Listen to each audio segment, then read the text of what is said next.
La productivité. Quand je pense à être productif, je pense à François Lambert. Il est entrepreneur, geek informatique, agriculteur, chroniqueur, auteur notamment. Ensemble, on va se pencher sur une déclaration qui a marqué l'actualité cette semaine. Je suis Antonine Iaccarini. Bienvenue à Duo.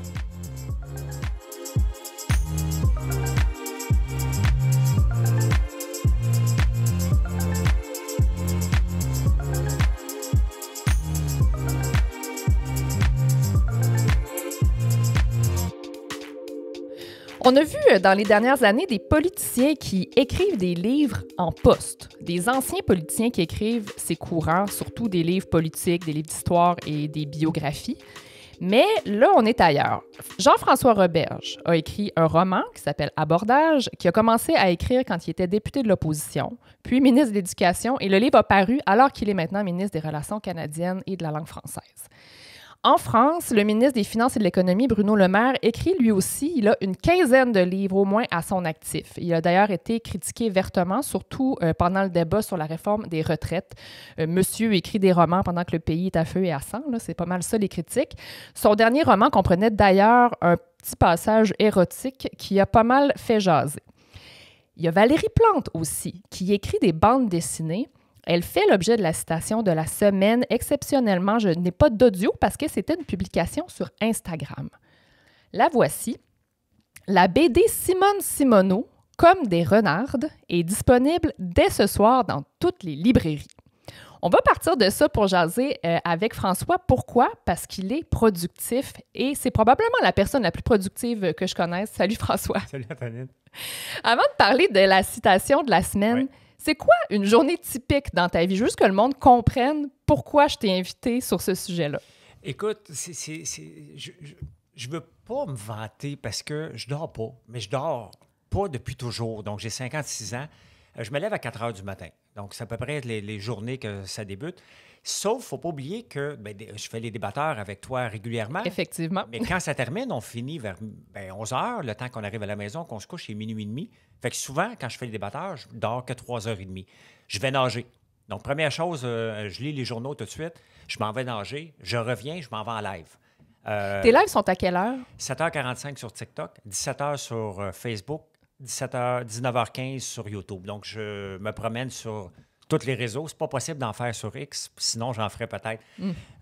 Pourquoi je fais des lives? Parce que c'est une façon de parler avec les clients, tout simplement. C'est comme un lien direct que tu entretiens avec eux. C'est un lien direct, oui. Mais là, attends, là, tu me parles de tes lives, puis de nager, puis de faire les débatteurs, mais tu fais pas juste ça, là. Non, mais je m'occupe de ma compagnie. Donc, je dois trouver des nouveaux produits, je dois trouver des nouveaux clients, je dois trouver des façons marketing d'attirer les gens. C'est ça qu'on doit faire. On est un commerce beaucoup en ligne.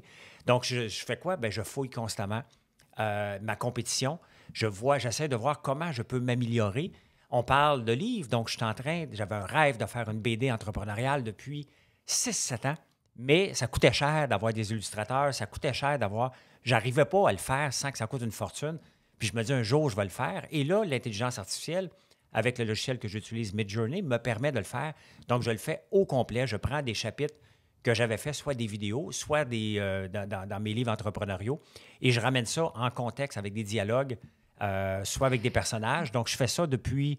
j'ai commencé il y a 3 semaines de le faire. Il va falloir que je te réinvite d'ailleurs pour parler de l'intelligence artificielle dans les œuvres artistiques. Ça aussi, c'est un autre enjeu. Mais je reviens à Valérie Plante, puis je reviens à ces politiciens qui ont comme un sideline, finalement, qui ont d'autres projets que finalement servir les citoyens. Oui. Est-ce que les élus ont le droit d'avoir des loisirs? Bien, c'est pas écrire un livre, si on pense que c'est un loisir, aussi bien de couper toutes les subventions aux auteurs. C'est pas un loisir, c'est un job. Et c'est une vraie job. C'est tough. De tous les projets, j'ai écrit 4 livres à date. C'est la job la plus tough que j'ai fait parce que monnaie est un livrable et il faut que tu te revises. Là, tu dis non, c'est pas comme ça. C'est la job la plus difficile que j'ai faite. Ça a l'air facile quand tu l'as jamais fait, mais c'est pas facile d'écrire un livre. Puis de dire que c'est un loisir, c'est comme de discréditer tous les auteurs qui se penchent pendant... Parce qu'écrire un livre, avant de l'écrire, il faut que tu te penches, il faut que tu réfléchisses à ce que tu vas avoir. Et quand j'entends, je le fais dans mes passe-temps, c'est pas un passe-temps. C'est une vraie job. Donc. Fait que pour toi, un élu qui écrit des livres, C'est comme s'il y avait 2 jobs, finalement. C'est exactement ça. Même quand j'avais des compagnies opérantes, donc je m'occupais, j'aurais pas le temps d'écrire des livres. Là, je prends le temps parce qu'il y a un objectif derrière ça.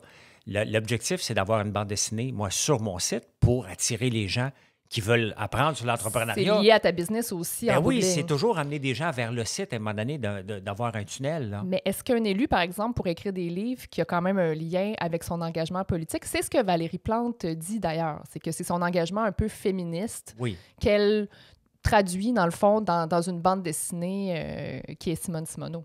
Bien, quel est l'objectif d'une mère? Tu sais, c'est comme dans l'ancien temps, mettons, il y a 30-40 ans, quand tu réussissais comme entrepreneur, si tu t'achetais un auto de luxe, là, tu te faisais passer que tu exploitais tes employés. Il y a encore une mentalité comme ça. Là, en ce moment, la Ville de Montréal ne va pas bien. Est-ce que c'est le bon timing? La journée où la Ville, les statistiques sur la Ville qui sortent que c'est la pire ville au Canada au point de vue création de logements, est-ce que c'est le temps? On retient qu'elle passe du temps à faire autre chose. C'est une question de perception. On veut quand même, je pense qu'on doit se permettre de faire du sport. On doit se permettre d'avoir quelque chose. Si je suis productif, c'est parce que aussi je suis sportif puis je fais attention à ce que je mange. Je fais attention à mon sport. Tu peux pas être productif en faisant juste travailler 24 heures sur 24. C'est impossible. C'est impossible, mais c'est une question de perception. Donc, lorsqu'on entend qui écrivent des livres puis ils disent je fais ça dans mes passe-temps, bien, d'abord, on va couper toutes les subventions à tous les auteurs. Les auteurs qui nous écrivent en ce moment, j'espère qu'ils sont insultés d'entendre ça parce que ça discrédite leur travail, sérieusement. Bien, prenons un autre exemple. François Legault commente régulièrement des parties de hockey. Il écoute le hockey. C'est un passe-temps, ça? Oui. C'est correct? Ben oui. Bon. Il publie aussi sur X, sur Twitter, chaque livre qu'il lit. Là. Il en lit pas mal, d'ailleurs. Oui. Puis pendant la pandémie, ça créait des critiques, là, parce que les gens disaient, mon Dieu, les aînés meurent dans les CHSLD, puis ils lisent des livres, comment ça se fait? Mais il me semble que c'est normal quand même. Les élus sont des humains. Ils peuvent pas travailler en tout temps, puis juste prendre une petite pause pour faire du sport, pour être plus productif. Non, mais ça, c'est différent. Lire un livre, tu le commences, tu le fermes la page, tu continues. C'est pas un engagement. Écrire un livre, c'est un engagement, c'est un job. Écrire, c'est sûr que prendre des livres, puis d'ailleurs, François Legault, il n'en lisait pas de livres. Il s'était fait prendre dans une entrevue il y a quelques années. Et là, il est devenu boulémique de lire des livres. Mais il fait la promotion de la lecture aussi par le fait même. Ben oui, on a connu, j'ai oublié le nom, mais ça a fait un scandale. Oui, mais... Lambert, j'ai oublié son nom, mais on le publiera plus tard. Mais c'est vrai que ça a probablement fait exploser les ventes de livres de certains auteurs, les publications de François Legault. Puis ça, c'est parfait, parce que ça, c'est du temps pour soi. Les gens doivent choisir ce qu'ils aiment faire. Si c'est de la poterie, fait de la poterie. On doit choisir autre chose. Moi, quand même que je suis hyper productif, je me garde du temps pour moi, là, qui est faire du sport, qui est de me préparer à manger quelque chose qui va être le fun. Mais on est tough avec nos élus parce que, par exemple, là, si je sais pas, là, un député fait partie d'une ligue de hockey ou qui fait de la peinture la fin de semaine, puis qui fait des natures mortes, puis il fait juste pas le mettre sur les médias sociaux, on le saurait pas. Dans Exactement. le fond, on est un petit peu, peut-être pas hypocrite, mais juste parce qu'on est vraiment juste dans la perception. Mais dans les faits, la productivité, c'est pas juste que tu mets des photos que tu fais autre chose que du travail sur tes médias sociaux. Quelqu'un pourrait, par exemple, un élu, là, pourrait travailler, donner le minimum, travailler 7 heures par jour, rentrer chez eux, boire du vin toute la soirée, dormir 9 heures par nuit. On le saurait jamais, dans le fond. Ben non, mais c'est ça, c'est tout le temps une question de perception. Et comme entrepreneur, on doit travailler sur la perception. Bon, moi, j'ai réussi avant de me relancer dans le commerce de détail. Donc, les gens acceptent. Puis un de mes rêves quand j'étais jeune, c'est de m'acheter une Lambo. Je l'ai, ça fait 2 ans, je ne l'ai pas sorti du garage. Je ne tripe pas dessus. Je ne sais même pas si je vais la vendre. Mais les gens acceptent que j'ai un auto de luxe qui a coûté très cher parce que je l'ai eu avant.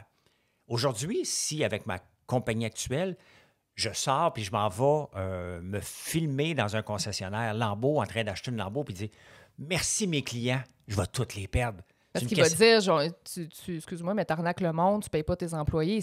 Ben oui, c'est ça. Il y a ça au Québec aussi un peu, hein, l'intolérance un peu face à, à la richesse. Elle est là, l'intolérance. Donc, il faut vivre avec. Il faut être conscient qu'elle est là. La perception... Fait que tu caches ta Lamborghini dans ton garage. Non, je ne m'en cache pas parce que... Non, c'est parce que j'ai plus d'occasion. Mon rêve de petit jeune est passé. C'était comme, OK, je suis un nouveau riche, je vais l'acheter... Et je m'en sers. Puis là, je ne sais même pas quand m'en servir, donc je la sors même plus. Il faudrait que je la vende, mais les gens l'acceptent parce que c'est pas en vendant du popcorn que j'ai pu me payer ça. Donc, c'est une question de perception. Si je m'en achetais une nouvelle, je me cacherais probablement parce que les gens, la perception serait trop grande. Donc, d'écrire des livres, c'est OK, mais est-ce que ta ville va bien? Est-ce que ton département va bien? Si tout va bien, tu as le droit. Mais quand ça va pas bien, puis la politique ne peut pas toujours aller bien, ça va toujours En fait, mal. ça va souvent mal. Oui, Ça va tout le temps mal parce que tu ne peux pas être parfait. Il y a trop de composantes là-dedans. Donc, c'est certain quand on voit ça, la Ville de Montréal est dans un des pires états qu'elle a jamais été de son histoire. Est-ce que c'est le temps de prendre du temps pour soi pour écrire un livre? La réponse est non. Bien, elle le fait. Et si c'est accepté du public, bien, c'est accepté du public, tout simplement. Bien, je te pose la question parce que ces temps-ci, on parle beaucoup d'élus qui démissionnent, qui font des burn-out, qui se mettent en congé maladie, etc. Puis souvent, on a des débats, puis on débat aussi aux débatteurs, puis je pense qu'il y a des réflexions un peu dans toute la société là-dessus, puis on se demande, mais comment on peut faire pour que nos politiciens, t'offrent la run, mais aussi pour recruter des gens, des plus jeunes, des gens issus de groupes qui sont moins attirés par la politique. Puis il me semble que si on s'acharne un peu sur eux puis dire vous n'avez pas le droit d'avoir des projets à côté et tout ça, est-ce qu'on ne vient pas, disons, rendre la job encore moins attrayante qu'elle l'est déjà? Bien, la job a changé. Puis l'autre jour, je suis tombé, je pense que c'est Patrick Lagacé dans la presse, il parlait justement. Puis est-ce que les élus ont déjà été au conseil municipal? Moi, des fois, j'ai des bulles au cerveau que je me dis OK, là, je me lance, là, je vais aller maire. Là. Donc, bon. Ça t'arrive sporadiquement, effectivement? Ça m'arrive à peu près aux 18 mois que j'y pense. Puis là, j'oublie que j'ai une compagnie à m'occuper en premier lieu. Mais j'ai jamais essayé assister à un conseil municipal. Peut-être que je vais devenir fou après 5 minutes. Je vais dire c'est pas pour moi. Donc, maintenant, moi, je suis habitué avec les réseaux sociaux d'en entendre des vertes puis des pommures. On s'habitue à ça. On ne s'habitue pas à ne pas se faire aimer. Donc, lorsque tu es élu municipal, tu te fais bombarder. Si tu n'es pas prêt à ça, des réseaux sociaux, les réseaux sociaux n'ont pas changé. Je vais donner un exemple. Hier, mon gars, il a fait un statut sur ma page. Il fait une faute de français. Et au lieu de mettre fait, F-A-I-T, il a mis F-A-I-S. C'est une faute. Il y a quelqu'un qui a ramassé tout de suite. Mais Mon Dieu Seigneur, les gens sont qui nous surveillent en 24 heures sur 24, prêts à corriger. Donc, je l'ai vu tout de suite traumatisé. Mais papa, j'ai fait une faute, qu'est-ce que je fais? Je dis, OK, je vais la corriger, là, je peux la corriger, tout est beau. Mais je l'ai vu un peu. Oh non, je viens de faire une gaffe majeure, quelqu'un qui me critique. Moi, j'ai juste répondu au gars, tu aurais pu m'écrire en privé. T'es habitué, il faut dire. Je suis habitué, mais on ne s'habitue jamais à se faire détester. On se met une couenne par-dessus ça, mais c'est pas fait pour tout le monde. Donc, est-ce que je serais capable de me lancer en politique par rapport à ça? Oui. Conseil municipal, puis toute la game politique, je la connais pas. Mais on devrait pas être un petit peu plus tolérant avec eux, tu sais, puis il y en a pour qui c'est, par exemple, faire des gaffes, puis peut-être qu'il faudrait être un petit peu plus tolérant. Tu sais, on veut des politiciens qui sont vrais, puis qui sont authentiques, mais en même temps, est-ce qu'on les laisse être vrais et authentiques? Non. Non, hein? Ben parce qu'on vit dans un moment où on est surendetté à tous les niveaux. Donc, les gens se font augmenter les taxes. Si on se faisait baisser les taxes, si on se faisait baisser le fardeau fiscal, on ne serait pas là-dedans, on serait probablement plus tolérant, mais à chaque année, une augmentation de 4 on augmente les taxes, on va augmenter tarifs. Je pense que le contexte économique et financier fait en sorte que les gens sont encore plus sévères avec leurs élus. Ben oui, parce que imagine-toi qu'on se fait diminuer nos taxes parce que ça va bien dans la ville de Québec, Écoute, de Montréal. Je me souviens pas d'un moment où tout le monde s'est dit « Mon Dieu, ça va assez bien. » Il me semble que les politiciens font une bonne job. Il me semble que c'est rare. Je trouve que, tu sais, puisqu'on qu'on analyse souvent l'économie puis le niveau politique, je trouve qu'on chiale beaucoup dernièrement, mais j'essaie de voir, OK, mais pourquoi on chiale tant que ça? Bien, regarde, dans mon coin, il y a l'autoroute 50. On a voulu une autoroute 50, c'était... En Outaouais. En Outaouais, une promesse électorale. Bien, je pense qu'on a à peu près 12 à 15 morts par année sur cette autoroute-là. Le coroner dit qu'il faut mettre des barrières. On ne fait rien. Donc, c'est une promesse politique. Il n'y en a pas eu... Il y a eu des ajouts de barrières, non, sur une certaine portion? Oui, mais là, il faudra en mettre partout parce qu'encore la semaine passée, il y a encore une autre personne qui est décédée. Donc, on se dit, OK, on a eu quelque chose qu'on voulait, mais on nous a donné la moitié de ça. Donc là, maintenant, les gens veulent plus. Je pense qu'on est critique parce que on est pauvre. Tu sais, c'est ça, on est cassé en ce moment. On vit un train de vie supérieur à ce qu'on devrait vivre. Et dès qu'on voit que nos politiciens ne font pas tout en leur possession, selon notre perception à nous encore, c'est tout le temps une question de perception. Donc, tu sais, je suis en live tout le temps, je suis productif parce que je suis condamné à l'être productif. J'ai voulu me lancer en affaires. Et tu sais, dans la vie, il y a une différence entre être productif et être occupé. Mhm. On peut paraître occupé, puis des journées où je ne marque pas ce que j'ai à faire, là, je peux arriver à la fin de la journée, je dis tabarnouche, je suis occupé, mais je ne me souviens même pas ce que j'ai fait à 9 h le matin. Lorsque je prends le temps truc, d'écrire. pour avoir l'air occupé, là, c'est d'avoir l'air toujours à bout puis de mauvaise humeur. Là. Ça, c'est un classique d'ailleurs en milieu de travail. Là, la personne là, qui est essoufflée puis qui je suis tellement dans le jus puis qui se promène avec des dossiers dans les mains. Je suis pas sûre qu'elle est plus productive que la personne qui dit pas un mot, qui fait ses affaires puis qui prend le temps de luncher. Bien, tu sais, moi, comme entrepreneur, mon but est toujours de réduire la distance entre le point A et le point B. Et j'avais écrit dans un de mes livres qu'un entrepreneur, c'est une personne paresseuse. Ah bon? On est travailleur, on est productif, mais on est paresseux. On veut toujours réduire. On veut que ce qui prenait 10 minutes, ça doit prendre 5 minutes. Le ratio travail-résultat, vous cherchez toujours à le réduire. Bien, la différence entre un politicien et un comptable veut faire additionner la colonne des dépenses. Combien ça va coûter? Nous autres, les entrepreneurs, on veut toujours réduire comment je peux faire plus avec moins. Parce qu'on peut pas, on n'a pas l'option de monter les taxes, nous autres. On n'a pas l'option de monter nos prix. Les gens n'achèteront pas. Donc, on doit toujours être productif. Tu sais, moi, je pense tout le temps être productif. Puis quand j'arrive à l'usine, mon usine est en Outaouais, moi, j'habite Montréal. Quand j'arrive à l'usine, je regarde tout le temps les gens, comment ils travaillent. Combien de pas qu'ils font? Je compte pas, là, mais je les vois. Je dis, OK, il y a quelque chose qu'il faut réorganiser. Donc, je suis toujours un facteur de changement. Je deviens fatigant parce que je dis, OK, ça, il faut changer ça. Ça, tel moule ne marche pas, il faut en acheter un autre. Je suis toujours en mode, comment on peut être encore plus productif, mais pas en travaillant plus. Puis si on faisait le parallèle avec nos élus, je pense que tu aimerais qu'ils le fassent plus, un petit peu, d'essayer de rechercher plus de productivité. Trouves-tu, je pense à Christian Dubé, là, qui a mis les tableaux de bord, qui essaie de mettre des mesurables pour savoir si ce qu'on fait a un effet. Trouves-tu qu'il fait un bon travail pour ça, qu'au moins il y a eu cette espèce d'idée d'augmenter l'efficacité de l'État? Bien, je suis 100% d'accord parce que je fonctionne comme ça. J'ai toujours des tableaux de bord. Mon écran d'ordinateur, il y a à peu près 20 onglets et je me promène dans des tableaux de bord constamment. Et ces tableaux de bord-là me permettent de prendre des décisions. OK, ça va pas bien. Ça, on s'en va dans la mauvaise direction. Et ça va bien. Donc, on y va encore plus dans cette direction-là. Donc, ça aurait dû être fait tout le temps. C'est quand même surprenant qu'un ministère aussi gros que ça, on avance à l'aveuglette, on se présente le matin, tout le monde fait... C'est pas tout à fait comme ça. Et justement, c'est tellement gros qu'on dirait que c'est très, très difficile de changer la culture. Je reviens en terminant sur les livres. Oui. Pourquoi ces politiciens-là qui ont décidé d'écrire des livres en poste, ils n'attendent pas tout simplement... La politique, c'est pas pour toujours. Hein. C'est rare que tu as une carrière de 30 ans en politique. C'est l'exception plutôt que la règle. Pourquoi ils n'attendent pas d'être plus au pouvoir pour sortir leurs livres, à ton avis?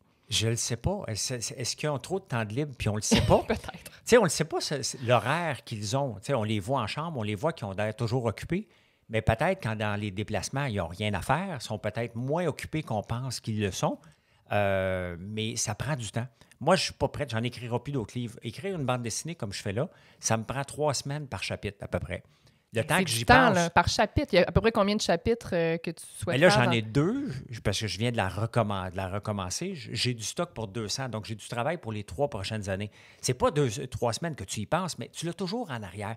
Quand je dis que je vais travailler un autre chapitre, comme là, je suis en train de travailler sur l'art de dire non. Combien de fois qu'on peut se faire dire non? Comment qu'on l'accepte? Donc là, OK, mais c'est quoi mon concept? Comment je vais le présenter? C'est des heures de réflexion aussi. C'est des heures de réflexion que quand tu es en auto, tu y penses. Quand tu es dans un meeting qui est plate, tu penses à ça. Donc, c'est comme ça que ça se dessine, que ça se fait une bande dessinée. Je le sais, je suis en train de le faire. Puis même des livres, c'est la même chose. Donc, je ne sais pas comment ces gens-là ont le temps puis ils pensent que c'est un hobby. Lire des livres, c'est un hobby. Moi, mon hobby, je ne lis pas de livres. J'en lis pas. C'est là que tu mets la ligne. Lire des livres, c'est correct. Oui. Écrire des livres, pour toi, nécessairement, c'est des heures que tu ne mets pas dans ta job d'élu. Ben oui. Moi, je lis les journaux. Je ne lis pas de livres, mais je lis énormément de journaux à tous les jours. Ça fait ma lecture. Je suis trop TDAH pour me taper un livre. Je ne sais plus comment lire, sincèrement. Ouais, depuis l'arrivée des téléphones intelligents, je dois dire que moi aussi, j'ai un peu de difficultés. Écoute, François, vu qu'on est déjà très productif, je vais te laisser partir vers tes autres activités, mais les gens qui veulent te suivre puis connaître tes derniers projets, ils te trouvent à quel endroit? Bien, le site, c'est françoislambert.one, qui est un accident, ce site-là, qui ne devait pas exister, mais il existe maintenant, puis on a beaucoup de visites, donc c'est la place où On met nos recettes, notre BD entrepreneuriale, elle est là. Sinon, ben, c'est facile de me trouver. Hein. Je suis sur TikTok à 7h45 le matin, sur Facebook à 17h, à 19h15 sur YouTube.